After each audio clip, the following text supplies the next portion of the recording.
Hey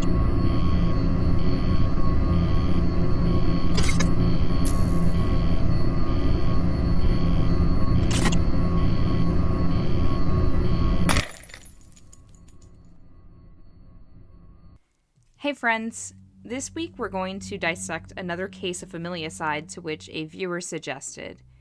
He was kind enough to give me some of his own information and also share pictures from when he visited the site. I've found hardly anything on this which I think intrigued me more, so let's discuss this. Sit back, relax, and let's dive in. Located in Brooksville, Mississippi in Noxubee County, the Thompson place resembles an ordinary house. However, it has a very dark past. The story behind the event is said to be intertwined with half-truths and folklore. Thornton K. Thompson, a native of Kentucky, moved to the area and established a cotton plantation which became very profitable for him. By 1865, Thornton, who was in his 60s, was on wife number 4, and her name was Mary. Mary and Thornton had 6 children together, with Thornton having adult children from his previous wives. His adult children were Roland, James, Joseph, and Fanny. When the Civil War started, Roland joined the Confederate Army in the spring of 1862, becoming part of the 41st Mississippi Infantry. He fought in every campaign until his death in 1864, with his cause of death being unknown. The legend states James, another of his sons, also enlisted despite there being no records to corroborate this. Apparently, James was distraught after the death of his half-brother and chose to go AWOL and abandon his post. He reportedly fled to Brazil and had a plan to establish a Confederate colony. It should be noted that this story changes based on who is telling it, but from popular lore, while James was in Brazil, he was welcomed by the Emperor Dom Pedro II, who was apparently impressed with the young man, so impressed in fact he introduced James to his daughter. The two then fell in love and began preparations for their wedding. The issue with this, though, was James was already married back in Mississippi. When the war ended, he returned home on a Brazilian frigate with a plan. His family was thrilled to see James, but his father was even more thrilled when James unveiled a grand business deal he arranged with the Brazilian government to buy his father's cotton. Of course, Thornton accepts this once-in-a-lifetime opportunity and began to load his cotton onto the ship his son came in on. However, this move was to benefit James and not the Thompson family. James intended to steal the cotton, then return to Brazil and marry his bride. Despite the popular story saying James' wife thwarted his plans, it seems his stepmother Mary was actually responsible. Mary and her children had much more to lose if Thornton lost his entire fortune. This would leave the family destitute. So the plans were revealed and Thornton confronted his son. Historians have poked holes in the popular story regarding the Thompson murders. One being how impossible it seems that James Thompson was able to desert the army and make his way to Brazil during a war.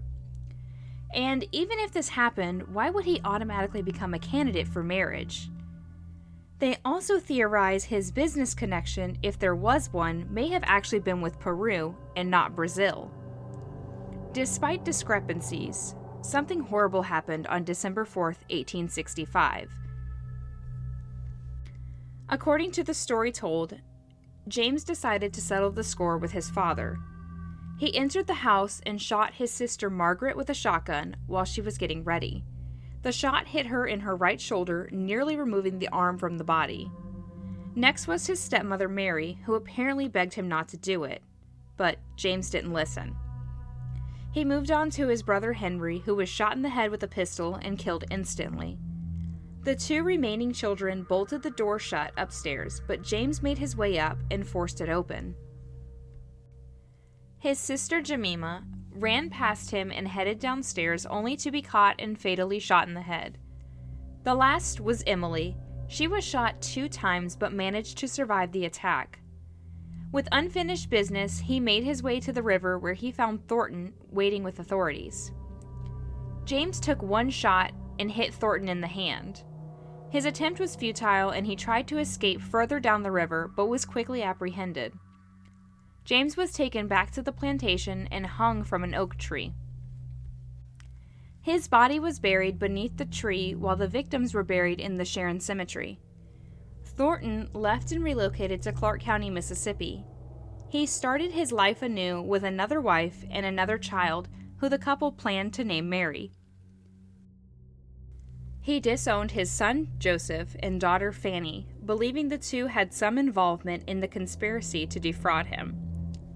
Thornton died in 1869, while Mary, his youngest, was born in 1870. Emily, who was the only survivor of the siblings, died in 1868. She was also buried in Sharon Cemetery. The truth may never be known behind the circumstances regarding the Thompson family massacre, but 4 people were brutally murdered, torn apart through violence and betrayal. The Thompson house stood for years with families continuing to live there until the 70s when it was finally abandoned. Some reported that the bloodstains on the hardwood floors and stairs couldn't be removed. Though, recently the house has been torn down. James was also later moved to an unknown location and was not buried next to his victims.